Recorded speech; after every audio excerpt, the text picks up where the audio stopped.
하나님 말씀은 요한계시록 22장 1절부터 보도록 하겠습니다. 우리 매일 성경 본문은 22장 6절부터인데 22장 1절부터 21절까지 번갈아 가면서 보도록 하겠습니다. 제가 먼저 읽겠습니다. 요한계시록 22장 1절에서 21절까지입니다. 또 그가 수정같이 맑은 생명수의 강을 내게 보이니 하나님과 및 어린 양의 보좌로부터 나와서 길 가운데로 흐르더라. 강 좌우에 생명나무가 있어 12가지 열매를 맺되 달마다 그 열매를 맺고 그 나무 잎사귀들은 만국을 치료하기 위하여 있더라. 다시 저주가 없으며 하나님과 그 어린 양의 보좌가 그 가운데 있으리니 그의 종들이 그를 섬기며 그의 얼굴을 볼 터이요 그의 이름도 그들의 이마에 있으리라. 다시 밤이 없겠고 등불과 햇빛이 쓸데없으니 이는 주 하나님이 그들에게 빛이심이라. 그들이 세세토록 왕노릇하리로다. 또 그가 내게 말하기를 이 말은 신실하고 참된지라. 주고 선지자들의 영의 하나님이 그의 종들에게 반드시 속히 되어질 일을 보이시려고 그의 천사를 보내셨도다. 보라, 내가 속히 오리니 이 두루마리의 예언의 말씀을 지키는 자는 복이 있으리라 하더라. 이것들을 보고 들은 자는 나 요한이니 내가 듣고 볼 때에 이 일을 내게 보이던 천사의 발 앞에 경배하고 엎드렸더니 그가 내게 말하기를 나는 너와 내 형제 선지자들과 또 이 두루마리의 말을 지키는 자들과 함께 된 종이니 그리하지 말고 하나님께 경배하라 하더라. 또 내게 말하되 이 두루마리의 예언의 말씀을 임봉하지 말라. 때가 가까우니라. 불의를 행하는 자는 그대로 불의를 행하고 더러운 자는 그대로 더럽고 의로운 자는 그대로 의를 행하고 거룩한 자는 그대로 거룩하게 하라. 보라, 내가 속히 오리니 내가 줄 상이 내게 있어 각 사람에게 그가 행한 대로 갚아주리라. 나는 알파와 오메가요 처음과 마지막이요 시작과 마침이라. 자기 두루마리를 빠는 자들은 복이 있으니 이는 그들이 생명나무에 나아가며 문들을 통하여 성에 들어갈 권세를 받으려 함이로다. 개들과 점술가들과 음행하는 자들과 살인자들과 우상 숭배자들과 및 거짓말을 좋아하며 지어내는 자는 다 성 밖에 있으리라. 나 예수는 교회들을 위하여 내 사자를 보내어 이것들을 너희에게 증언하게 하였노라. 나는 다윗의 뿌리요 자손이니 곧 광명한 새벽별이라 하시더라. 성령과 신부가 말씀하시기를 오라 하시는도다. 듣는 자도 오라 할 것이요 목마른 자도 올 것이요 또 원하는 자는 값없이 생명수를 받으라 하시더라.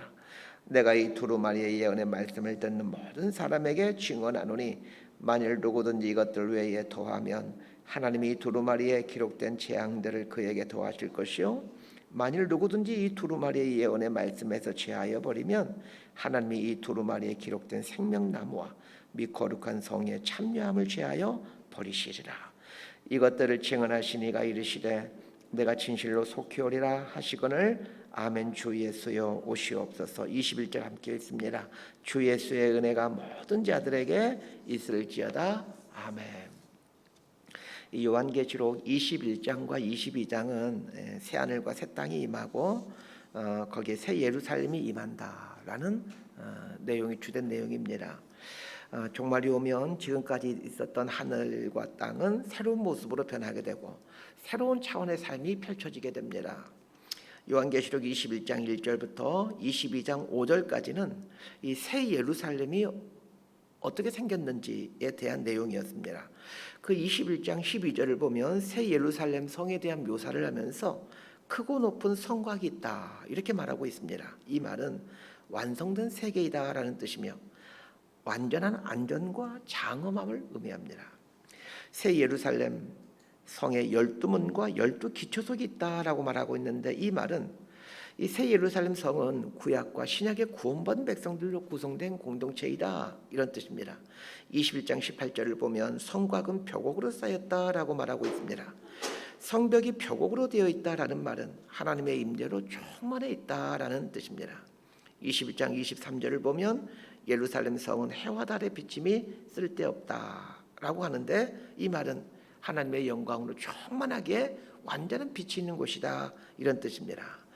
이 새 예루살렘에 대한 이러한 묘사들은 마지막 날에 홀연히 변하게 될 새로운 교회 공동체의 모습이 얼마나 아름다운 공동체인지를 말해주고 있습니다. 자, 우리 22장 1절에서 5절까지 말씀 함께 보도록 하겠습니다. 시작. 또 그가 수정같이 맑은 생명수의 강을 내게 보이니 하나님과 및 어린 양의 보좌로부터 나와서 길 가운데로 흐르더라. 강 좌우에 생명나무가 있어 12가지 열매를 맺되 달마다 그 열매를 맺고 그 나무 잎사귀들은 망국을 치료하기 위하여 있더라. 다시 저주가 없으며 하나님과 그 어린 양의 보좌가 그 가운데 있으리니 그의 종들이 그를 섬기며 그의 얼굴을 볼 터이요 그의 이름도 그들의 이마에 있으리니 다시 밤이 없겠고 등불과 햇빛이 쓸데 없으니 이는 주 하나님이 그들에게 빛이심이라. 그들이 세세토록 왕노릇하리로다. 아멘. 21장부터 시작되었던 새 예루살렘에 대한 묘사가 22장 5절에서 끝이 나게 됩니다. 21장이 새 예루살렘의 외관을 말해주는 것이었다면 22장 1절부터 5절은 그 새 예루살렘의 안의 모습과 거기에 살고 있는 사람들의 모습을 말해주고 있습니다.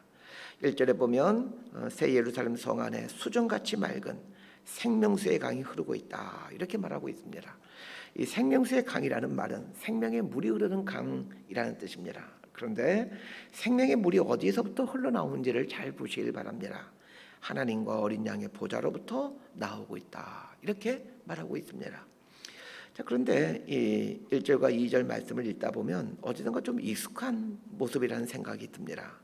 창세기에 나오는 에덴 동산의 모습과 흡사하다는 것을 알게 됩니다. 창세기 2장 10절을 제가 읽어드립니다. 강이 에덴에서 흘러나와 동산을 적시고 거기서부터 갈라져 내 근원이 되었으니 에덴 동산에는 4개의 강이 흐르고 있다라고 말하고 있습니다. 비손강, 기홈강, 히데길강, 유브라데 강입니다. 에덴에서 4개의 강이 흘러나와 에덴을 둘러 온 땅을 두르게 되었다 이렇게 말해주고 있는데 요한계시록에 보게 되면 새 예루살렘 안에 생명수의 강이 흐르고 있다 이렇게 말하고 있습니다. 에덴 동산에서 4개의 강이 흘러 아름답고 먹기에 좋은 열매들이 있었던 것처럼 이 새 예루살렘에서도 생명수의 강이 흐르고 그 강 좌우에 생명나무와 12가지 열매를 맺는 나무들이 있습니다. 새 예루살렘에 있는 생명수의 강은 창세기에 나오는 4개의 강과 연결되어 있고 또 에스겔서 47장에 나오는 성전에서 흘러나오는 물과 연관되어 있습니다. 에스겔서 47장 1절을 읽어드립니다. 그가 나를 데리고 성전문에 이르시니 성전의 앞면이 동쪽을 향하였는데 그 문지방 밑에서 물이 나와 동쪽으로 흐르다가 성전 오른쪽 제단 남쪽으로 흘러내리더라. 에스겔서 47장에 보면 성전에서 흘러나온 물이 생명수가 되어 온 세상을 살리게 된다는 이야기가 나옵니다. 자, 그렇다면 요한계시록에서 말하고 있는 새 예루살렘의 모습은 창세기에 나오는 에덴 동산의 모습임을 알게 됩니다. 그런 면에서 보면 새하늘과 새 땅은 에덴의 회복이다라는 것을 알게 됩니다. 구원도 마찬가지입니다. 구원은 에덴의 회복입니다. 그래서 구원을 이해할 때 창조주의 모습을 회복해가는 것이다 이렇게 이해하시면 됩니다. 하나님께서 아담과 하와를 만드실 때 인간이 얼마나 아름다운 존재였습니까? 하나님의 형상을 따라 지음받아 하나님의 영광을 드러내며 하나님과의 교제 속에서 살아가는 모습이 창조 때 인간의 모습입니다. 오늘 본문 3절에 보면 다시 저주가 없으며 이렇게 말하고 있습니다. 다시 저주가 없다라는 구절과 연결해서 이해해야 될 구절은 창세기 3장 17절입니다. 아담에게 이르시되 네가 네 아내의 말을 듣고 내가 너에게 먹지 말라 한 나무의 열매를 먹었은즉 땅은 너로 말미암아 저주를 받고 너는 네 평생에 수고하여야 그 소산을 먹으리라. 선악과를 따먹은 아담에게 저주를 받게 된다라고 말하고 있죠. 이때부터 인간은 저주를 받으며 살게 되는데 오늘 본문에서 이 에덴이 회복되면서 다시는 아담이 받아왔던 그 저주를 받지 않게 된다라고 말하고 있습니다. 5절에 보면 그들이 세세토록 왕노릇하리로다 이렇게 말하고 있죠. 자, 왕노릇한다라는 말은 통치한다라는 뜻입니다. 자, 그런데 하나님의 교회가 왕노릇하게 되는데 도대체 누구에 대해서 왕노릇한다라는 얘기입니까? 얼핏 보면 교회가 믿지 않는 사람들 향해 왕노릇하는 것으로 보이거나 혹은 뭐 성도가 또 다른 성도에 대해서 왕노릇한다라고 보여지는데 그런 뜻이 아닙니다. 여기서 왕노릇한다라는 말은 만물을 통치한다라는 뜻입니다. 그럼 이 구절은 창세기의 어느 구절에 대한 회복인지 알게 됩니다. 창세기 1장 28절 말씀에 대한 회복입니다. 하나님이 그들에게 복을 주시며 하나님이 그들에게 이르시되 생육하고 번성하여 땅에 충만하라, 땅을 정복하라, 바다의 물고기와 하늘의 새와 땅에 움직이는 모든 생물을 다스리라 하시니라. 창세기 1장의 모든 생물을 다스린다라는 말이 오늘 본문에 나오는 왕노릇한다라는 뜻입니다. 하나님께서 아담과 하와를 지으시고는 첫 번째로 내린 명령이 만물을 다스리라라는 명령이었는데 새하늘과 새 땅이 임한 후에 아담과 하와에게 내린 사명을 회복하며 산다라는 뜻입니다. 교회가 세세토록 왕노릇하는 일은 예수님의 재림 후에 있어질 일들입니다. 결국 종말은 창조를 완성하는 역할을 합니다. 자, 6절과 7절 말씀 함께 보겠습니다. 시작. 또 그가 내게 말하기를 이 말은 신실하고 참된지라 주고 선지자들의 영의 하나님이 그의 종들에게 반드시 속히 되어질 일을 보이시려고 그의 천사를 보내셨도다. 보라, 내가 속히 오리니 이 두루마리의 예언의 말씀을 지키는 자는 복이 있으리라 하더라. 자, 22장 6절부터 이제 끝까지는 요한계시록을 마무리하는 에필로그라고 할 수 있습니다. 이 부분은 두 개의 주제로 정리할 수 있습니다. 첫 번째 주제는 요한계시록 1장부터 22장 5절까지 나왔던 내용들이 하나님께서 해주신 예언으로서 권위가 있다라는 뜻이고, 두 번째 주제는 예수님이 금방 오신다라는 내용입니다. 6절에 나오는 이 그는 천사를 말합니다. 지금까지 사도 요한에게 환상을 보여주었던 천사가 환상을 다 보여준 후에 마지막 말을 합니다. 그 마지막 말이 6절과 7절인데 천사가 하는 마지막 말 첫 번째는 이 말은 신실하고 참되다라는 말입니다. 지금까지 했던 말들이 모두가 신실하고 참된 말들이라는 얘기입니다. 두 번째 해준 말은 지금까지 요한계시록에서 해줬던 말들은 모두가 신실하고 참된 말들이기에 이 말을 믿고 지키는 자는 복이 있다는 것입니다. 그렇게 함으로 요한계시록 말씀을 읽고 또 듣는 자들이 어떻게 살아야 될지에 대해 당부하고 있습니다. 요한계시록에 나오는 말들은 모두 신실하고 진실된 말이니 반드시 그 말을 지키라는 것입니다. 재미있는 것은 요한계시록이 시작되는 요한계시록 1장 3절에서도 동일한 말을 하고 있다는 것입니다. 요한계시록 1장 3절을 읽어드립니다. 이 예언의 말씀을 읽는 자와 듣는 자와 그 가운데 기록한 것을 지키는 자는 복이 있나니 때가 가까움이라. 요한계시록 말씀을 시작하면서도 예언의 말씀을 읽는 자도 듣는 자도 지키는 자도 복이 있다 이렇게 말했었는데 그 예언의 말씀을 다 끝낸 후에도 말씀을 지키는 자가 복이 있도다 라고 말하고 있습니다. 그렇다면 이 요한계시록 말씀을 단단히 붙들고 살아야 된다라는 것을 알게 됩니다. 그러면 예언의 말씀을 지키며 사는 사람이 복 있는 이유가 무엇입니까? 7절에서 말하고 있듯이 예수님께서 속히 오시기 때문입니다. 자, 8절과 9절 말씀 함께 보도록 합니다. 시작. 이것들을 보고 들은 자는 나 요한이니 내가 듣고 볼 때에 이를 내게 보이던 천사의 발 앞에 경배하려고 엎드렸더니 그가 내게 말하기를 나는 너와 내 형제 선지자들과 또 이 두루마리의 말을 지키는 자들과 함께 된 종이니 그리하지 말고 하나님께 경배하라 하더라. 천사의 말이 끝나자 요한은 그 천사에게 엎드려 경배를 하려고 합니다. 그러자 천사가 나도 너희들처럼 하나님을 섬기는 종이니 나에게 경배하지 말고 하나님께만 경배하라 라고 말을 합니다. 자, 우리 10절에서 15절까지 말씀도 함께 봅니다. 시작. 또 내게 말하되 이 두루마리의 예언의 말씀을 임봉하지 말라. 때가 가까우니라. 불의를 행하는 자는 그대로 불의를 행하고 더러운 자는 그대로 더럽고 의로운 자는 그대로 의를 행하고 거룩한 자는 그대로 거룩하게 하라. 보라 내가 속히 오리니 내가 줄 상이 내게 있어 각 사람에게 그가 행한 대로 갚아주리라. 난 알파와 오메가요 처음과 마지막이요 시작과 마침이라. 자기 두루마리를 빠는 자들은 복이 있으니 이는 그들이 생명나무에 나아가며 문들을 통하여 성에 들어갈 권세를 받으려 함이로다. 개들과 점술가들과 음행하는 자들과 살인자들과 우상숭배자들과 및 거짓말을 좋아하며 지어내는 자는 다 성 밖에 있으리라. 말을 다 끝낸 것처럼 보였던 천사는 계속해서 말을 합니다. 이 두루마리의 예언의 말씀을 임봉하지 말아라 라고 말합니다. 그 요한계시록 5장에 보면 어린 양 예수님께서 하나님의 손에 있었던 그 두루마리의 인을 떼시는 이야기가 나옵니다. 인을 뗀다라는 말은 심판이 시작되었다라는 뜻이죠. 그런데 오늘 본문에서 천사는 사도 요한에게 그 떼었던 인을 봉하지 말라라고 말을 합니다. 이 말은 심판이 계속 시작되었으니 그 심판을 중단시키지 말아라 이런 뜻입니다. 그리고 시작된 심판 반드시 마치게 된다라는 뜻을 가지고 있습니다. 두루마리의 말씀을 임봉하지 말라라는 말을 한 다음에 때가 가까이 왔다라고 말을 합니다. 두루마리의 임봉을 땜으로 시작되었던 심판이 끝자락에 이르렀다라는 뜻입니다. 그러면서 천사는 하나님의 말씀에 대해 어떤 태도를 취하느냐에 따라 어떤 사람은 심판을 당하고 어떤 사람은 상급을 받게 된다라는 말을 하고 있습니다. 11절에 보면 불의를 행하는 자는 그대로 불의를 행하고 더러운 자는 그대로 더럽고 의로운 자는 그대로 의를 행하고 거룩한 자는 그대로 거룩하게 되리라 이렇게 말을 합니다. 이 말은 불의를 행하는 자는 방임함으로 더 불의를 행하도록 내버려 둔다라는 뜻입니다. 반면에 의를 행하는 자는 더 의를 행하도록 독려한다는 뜻입니다.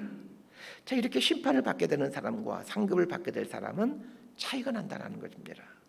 자, 이 말씀에 따르면 이 땅에서 불의를 행하는데도 아무런 일이 발생하지 않는 것이 무서운 심판이라는 것을 알게 됩니다. 그래서 우리 믿는 자들에게는 조금만 우리가 나쁜 짓을 해도 많은 사건들이 발생하는 것을 이상하게 생각하지 말아야 합니다. 우리가 조금만 나쁜 짓 해도 바로바로 발각돼야 그게 좋은 겁니다. 다윗의 인생을 보게 되면 다윗이 우리아의 아내 밧세바와 불륜을 저지른 것 때문에 하나님께서 다윗의 집안에 칼이 떠나지 않게 되는 벌을 내리시죠. 자, 그런데 한번 생각해 봅시다. 다윗이 살던 그 고대 시대에 대부분의 나라의 군주들이 일상적으로 저지른 일이 이런 일 아니었을까요? 마음에 드는 여자가 있으면 남편이 있든 없든 무조건 빼앗아 자기 부인 삼지 않았을까요? 다윗 입장에서 보면 하나님께 이렇게 항의하고 싶었을 겁니다. 하나님, 다른 나라 왕들 보세요. 나는 쟤들에 비하면 죄 지는 것도 아닙니다. 이렇게 외치고 싶었을 것 같습니다. 그런데도 하나님은 다윗을 아주 무섭게 심판하시죠. 그 심판이 다윗의 아들 중에서 이복 누이를 강간하는 일이고 이로 인해 압살롬이 다른 형제를 죽이게 되고 더 나아가 압살롬이 반역을 일으키고 백주대나대 다윗의 첩들을 수많은 사람 앞에서 겁탈하는 것으로 참으로 부끄럽고 비참한 일이 다윗의 집안에 일어납니다. 왜 다윗에게만 이런 큰 벌을 내리시냐는 것입니다. 왜 그럴까요? 하나님이 너무나도 사랑하는 다윗이기 때문입니다. 우리 삶도 마찬가지입니다. 나쁜 짓 해도 벌은커녕 잘 먹고 잘 사는 것은 하나님이 버리셨다는 뜻입니다. 그래서 벌을 받는다고 생각이 들 때는 왜 나만 그러냐고요, 이렇게 불평하지 않게 되기를 바랍니다. 나를 향한 하나님의 사랑이 크기 때문입니다.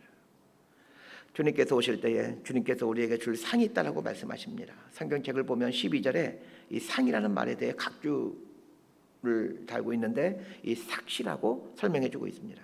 삭은 일한 것에 대한 대가를 말합니다. 주님의 날에 주님은 우리에게 삭을 지불할 겁니다. 내가 주님을 위해 어떻게 살았는지에 대한 그 합당한 삭을 지불할 것입니다. 주님께서 우리에게 주신 삭은 결코 시시하거나 작은 게 아닐 것입니다. 13절을 보면 예수님에 대한 칭호가 등장하는데 알파와 오메가, 처음과 마지막이라고 표현하고 있습니다. 그리고 시작과 마침 이런 표현들이 나오죠. 이런 세 개의 표현은 같은 의미입니다. 같은 의미이지만 세 번에 걸쳐서 표현하는 것은 강조하기 위함입니다. 창조하신 분이 하나님이시기에 심판하실 분도 하나님이시라는 것, 인류 역사를 시작하신 분도 하나님이시기에 인류 역사를 끝맺히실 분도 하나님이십니다. 처음이 있으면 마지막도 있습니다. 창조가 있으면 종말도 있는 것입니다. 그리스도인은 창조를 믿는 사람들입니다. 그렇다면 종말도 믿어야 합니다. 16절에서 우리 21절까지 번갈아 가면서 읽도록 합니다. 나 예수는 교회들을 위하여 내 사자를 보내어 이것들을 너희에게 증언하게 하였노라. 나는 다윗의 뿌리요 자손이니 곧 광명한 새벽벌이라 하시더라. 성령과 신부가 말씀하시기를 오라 하시는도다. 듣는 자도 오라 할 것이요 목마른 자도 올 것이요 또 원하는 자는 값없이 생명수를 받으라 하시더라. 내가 이 두루마리의 예언의 말씀을 듣는 모든 사람에게 증언하노니 만일 누구든지 이것들 외에 더하면 하나님이 이 두루마리에 기록된 재앙들을 그에게 더하실 것이요 만일 누구든지 이 두루마리의 예언의 말씀에도 죄하여 버리면 하나님이 이 두루마리에 기록된 생명나무와 및 거룩한 성에 참여함을 죄하여 버리시리라. 이것들을 증언하시니가 이르시되 내가 진실로 속히 오리라 하시거늘 아멘. 주 예수여 오시옵소서. 주 예수의 은혜가 모든 자들에게 있을지어다. 아멘. 자, 16절부터는 예수님이 하시는 말씀입니다. 예수님이 직접 하신 말씀인지 아니면 천사가 예수님을 대신하여 하시는 말씀인지는 알 수는 없습니다. 예수님은 요한계시록에서 계시해 준 말씀에 대해서 두 가지 태도를 취하는 자들에게는 재앙을 내릴 것이다 라고 말씀하고 있습니다. 자, 첫 번째 부류는 예언된 말씀 외에 더하여서 말씀을 선포하는 사람들입니다. 성경 말씀 외에 자신의 말을 더해서 성경 말씀인 것처럼 선포하는 자들에 대해 심판하겠다라는 겁니다. 대부분의 이단들이 성경 말씀 외에 자신의 말을 더해서 선포하고 있습니다. 두 번째 부류는 예언의 말씀 중 어떤 것들을 제하여 버리는 부류입니다. 내 마음에 들지 않는 부분, 내가 수긍할 수 없는 부분은 듣지 않겠다라는 사람들입니다. 이 사람들에 대해 재앙을 내리겠다라고 말씀하십니다. 예수님은 마지막으로 내가 진실로 속히 오리라 라는 말씀을 하십니다. 반드시 오시겠다는 뜻이죠. 그렇다면 예수님의 이 말씀 앞에서 어떤 태도를 취해야 되겠습니까? 사도 요한이 취했던 아멘 주 예수여 오시옵소서, 이 태도를 취해야 합니다. 아멘은 동의합니다, 믿습니다 이런 뜻이죠. 예수님께서 다시 오심을 동의하고 믿습니다 라는 뜻입니다. 저 여러분에게 묻습니다. 여러분은 예수님의 오심을 마음으로 환영하고 동의하고 있습니까? 또한 사도 요한이 고백했던 것처럼 주 예수여 오시옵소서, 이런 기대하는 마음으로 주님의 오심을 준비하며 살고 있습니까? 주 예수여 오시옵소서 고백하며 주님의 오심을 기다리는 자들에게 주 예수의 은혜가 있을지어다 이렇게 축복해주고 있습니다. 말씀 정리합니다. 예수님이 재림하심으로 하나님 나라가 완성이 됩니다. 하나님 나라의 완성은 에덴이 회복된 모습으로 나타납니다. 예수님이 재림하게 되면 우리는 아담과 하와가 에덴 동산에 살던 그 기쁨과 그 감격을 누리며 살게 됩니다. 그렇다면 지금 우리는 이제 어떻게 살아야 되는 것입니까? 예수님의 재림을 소망하면서 구별된 삶을 살아가야 합니다. 이 땅에 소망을 두지 말고 주 예수여 오시옵소서, 이 믿음으로 주님의 오심을 소망하며 하나님 나라에 소망을 두며 살아야 합니다. 이런 복된 삶을 살아가는 저와 여러분의 삶이 되기를 진심으로 소망하고 축복합니다. 기도하겠습니다. 하나님 아버지, 결국 우리는 에덴의 축복과 감격을 회복하며 살게 될 것을 오늘 말씀을 통해 알게 됩니다. 이걸 믿으며 오늘 우리들의 삶의 두루마리를 빨아가며 거룩한 삶을 살기 위한 발버둥 치며 살기를 원합니다. 이 땅에 소망을 두지 않고 하나님 나라의 소망을 두고 하나님 백성으로 살아갈 수 있기를 원합니다.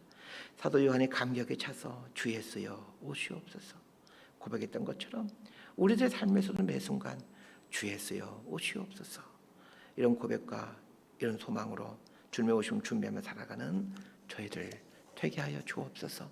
예수님 이름으로 기도드리옵나이다.